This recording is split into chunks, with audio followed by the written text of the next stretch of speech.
আসসালামু আলাইকুম দর্শক, আর একটা দ্বীপে আসলাম আমরা। এটা টোটালটাই সোনাদিয়া এবং মহেশখালীর এর মাঝামাঝি জায়গা। দেখেন কি সুন্দর জায়গা। বাংলাদেশের এই জায়গাগুলো এই যে দেখতে পাওয়াটা খুব কঠিন। সাধারণভাবে অনেকে যারা ঘুরে বেড়ান দেশ বিদেশ তাদের জন্য কঠিন কিছু না, কিন্তু ট্রলারে করে আসতে হয়। লম্বা একটা সমুদ্র দিয়ে ট্রলার হয়ে আমরা আসলাম এখানে। দেখেন কত সুন্দর প্রাকৃতিক দৃশ্য। এই প্রাকৃতিক দৃশ্যের মধ্যে আছে ব্যাপক অর্থনৈতিক সম্ভাবনা। দেখেন দর্শক, যেই জায়গাগুলো আমি আপনাদেরকে একটু দেখাই। আমার সাথে একজন ভাই আছে। তো বেসিক্যালি আমরা যে জায়গাটার মধ্যে দাঁড়িয়ে আছি এটা হচ্ছে টোটালি একটা আমাদের মহেশখালীর একটা অর্থনৈতিক জোন, যেটা আপনার সুদিনে আমরা লবণ চাষের জন্য এই জায়গাটা অত্যন্ত বেশি বিখ্যাত, এবং বর্ষাকালে মাছ চাষের জন্য বিশেষ করে চিংড়ি চাষের জন্য এটা বিখ্যাত এরিয়া। আচ্ছা, কি পরিমাণ চিংড়ি হয় এখানে? এখানে আপনার চিংড়ির পরিমাণ আপনি বেসিক্যালি একুরেট পাবেন না, কিন্তু আপনার হাজার হাজার মনের উপর এই যে জায়গাটার মধ্যে হাজার হাজার মনের উপরে আমাদের চিংড়ি চাষ হয়। এবং লবণ চাষের মধ্যে আমাদের বেসিক্যালি একটা কানি প্রতি একটা কানির মধ্যে প্রায় 300 মনের উপরে। আচ্ছা, বর্তমান সময়ে আমরা যে জায়গাটার মধ্যে দাঁড়িয়ে জায়গাটার মধ্যে প্রান্তিক লেভেলের যারা শাসা আসে তারা খুব বেশি নাজুক অবস্থা। কারণ বর্তমানে লবণের দাম তাদের চাষাবাদের সময় তাদের খরচ হয় 350 টাকা। আচ্ছা, কিন্তু বর্তমানে আমরা লবণের দাম পাচ্ছি 170 থেকে 180 টাকা। আচ্ছা, তো বেসিক্যালি লবণ লবণ চাষ এখন অলাভজনক। আমাদের প্রতি মনে আমাদের 150 টাকার উপর। কিন্তু আমরা যে সামনে দেখছি এই যে বিস্তৃত অঞ্চলে যে লবণ চাষ, এটা তাহলে আছে কেন? এখনো আছে, কারণ এরা যারা বর্গা চাষ নেয় তারা বাধ্য এটার উপরে, এটা ছাড়া তাদের অন্য কোনো বিজনেস নেই। এটা তাদের বাধ্যগত কারণে, পেশাগত কারণে, পারিবারিকগত কারণে, তাদের পৈতৃক সম্পত্তি বা তাদের নিজস্ব বর্গা সম্পত্তির কারণে তারা বর্তমানে বিজনেসের সাথে জড়িত। কিন্তু খুব বেশি নাজুক অবস্থার মধ্যে বর্তমানে আমাদের মহেশখালীবাসী, বিশেষ করে যারা লবণ চাষের সাথে জড়িত, এটা খুব বেশি নাজুক অবস্থায়। কারণ প্রতি মনে তাদের 170 থেকে 180 টাকা লস হচ্ছে।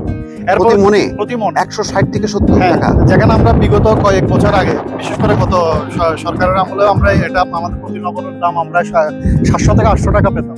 সেখানে এখানে প্রতি মন লবণের দাম হচ্ছে আমাদের 170 থেকে 180 টাকা। আচ্ছা, তো আমি বর্তমান অন্তর্বর্তী সরকারের প্রধান মাননীয় ডক্টর ইউনূস স্যারের কাছে আমাদের প্রান্তিক লেভেলের কৃষকদের পক্ষ থেকে আমার একটা বিশেষ অনুরোধ, আপনি এই অঞ্চলটাতে বিশেষ করে যারা লবণের জন্য যারা লবণ চাষাবাদ যারা জড়িত তাদের প্রতি আপনি বিশেষ সুদৃষ্টি দেন।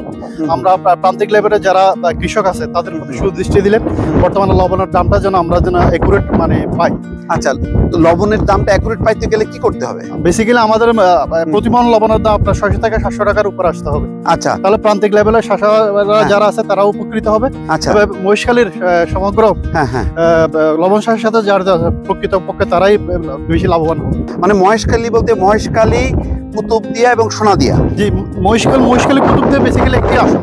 আচ্ছা, কক্সবাজার জেলার একটি আসন মহেশখালী কুতুবদিয়া 2।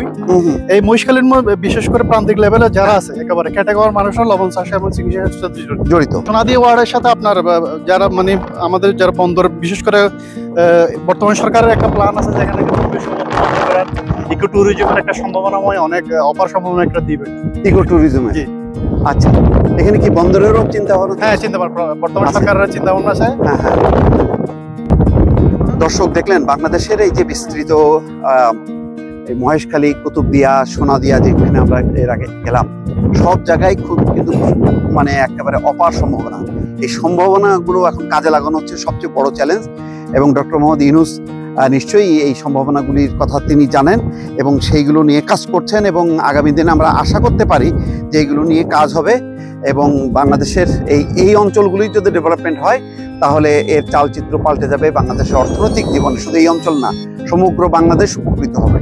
সুতরাং একটা মহাপরিকল্পনার আওতায় এই অঞ্চলের মানুষের জীবনযাত্রার মান উন্নয়ন এবং দেশের অর্থনৈতিক সমৃদ্ধি অর্জনের বিষয়ে একটা বড় ধরনের একটা প্রকল্প বা কমিশন গঠন করে এই প্রকল্প বাস্তবায়ন করতে হবে। এবং যেহেতু বিদেশি বিনিয়োগকারীরা আকৃষ্ট হচ্ছেন এবং অনেক বিদেশি বিনিয়োগকারী আসছেন, ফলে তাদেরকে এখানে নিয়ে আসা সরেজমিনে দেখানো এবং সেইভাবে প্রকল্প গ্রহণ করাটা এখন অনেকেই কিন্তু আশায় চেয়ে আছেন যে এই সময় এই আমলেই হয়তো এরকম কিছু একটা সম্ভাবনা আছে। দর্শক ভালো থাকবেন, আল্লাহ হাফেজ।